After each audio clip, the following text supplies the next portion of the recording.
గౌతు లచ్చన్న విగ్రహావిష్కరణ కార్యక్రమంలో వైఎస్ఆర్సీపీ నేత జోగి రమేష్ పాల్గొనడంపై మంత్రి పార్థసారథి ఎమ్మెల్యే గౌతు శిరీష్ వివరణ ఇచ్చారు. ఏలూరు జిల్లా నూజివీడు నియోజకవర్గంలో ఆదివారం గౌతు లచ్చన్న విగ్రహావిష్కరణ కార్యక్రమం జరిగింది. ఈ కార్యక్రమానికి జోగి రమేష్ ను ఎవరు పిలిచారంటూ టీడీపీ అధిష్టానం ఆగ్రహం వ్యక్తం చేసింది. కార్యక్రమంలో పాల్గొన్న పార్థసారథి శిరీష వివరణ ఇవ్వాలని మంత్రి నారా లోకేష్ ఆదేశించారు. విగ్రహావిష్కరణలో జోగి రమేష్ పాల్గొనడంపై తమ ప్రమేయం లేదని ఇరువురు క్షమాపణలు తెలియజేశారు. ఇలాంటి ఘటనలు పునరావృతం కాకుండా చూసుకుంటామన్నారు.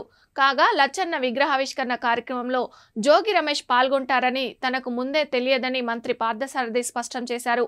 అలా తెలిసి ఉంటే తాను హాజరయ్యేవాడిని కాదని చెప్పారు. తనను అభిమానించే టీడీపీ కార్యకర్తల మనోభావాలు దెబ్బతిని ఉంటే వారికి క్షమాపణలు చెప్తున్నానని అన్నారు. అలాగే అధినేత చంద్రబాబుకు కూడా క్షమాపణలు తెలిపారు. పార్టీకి నష్టం కలిగించే కార్యక్రమాలు తాను ఏ రోజు చేయనని స్పష్టం చేశారు. ఎల్లవేళలా టీడీపీ బలోపేతానికి కృషి చేస్తానని, అలానే చంద్రబాబు లోకేష్ నాయకత్వం బలపడేందుకు పనిచేస్తానని చెప్పారు. చంద్రబాబు కుటుంబానికి తెలుగుదేశం పార్టీకి తెలిసి తాను ఏ తప్పు చేయలేదని ఎమ్మెల్యే గౌతు శిరీష స్పష్టం చేశారు. నూజివీడులో తాను తాత గౌతు లచ్చన్న విగ్రహావిష్కరణ కార్యక్రమం ఉందని, నెల రోజుల క్రితమే గౌడ సంఘం పిలిచిందని, కానీ అక్కడకు ఎవరెవరు వస్తున్నారో ముందుగా తనకు తెలియకపోవడం పొరపాటు జరిగిందని చెప్పారు. సోషల్ మీడియాలో ఏ చర్చ జరిగినా అధిష్టానం దృష్టికి తానే తీసుకెళ్తానని చెప్పారు. తెలుగుదేశం సోషల్ మీడియా అంటే చాలా అభిమానం ఉందని శిరీష స్పష్టం చేశారు.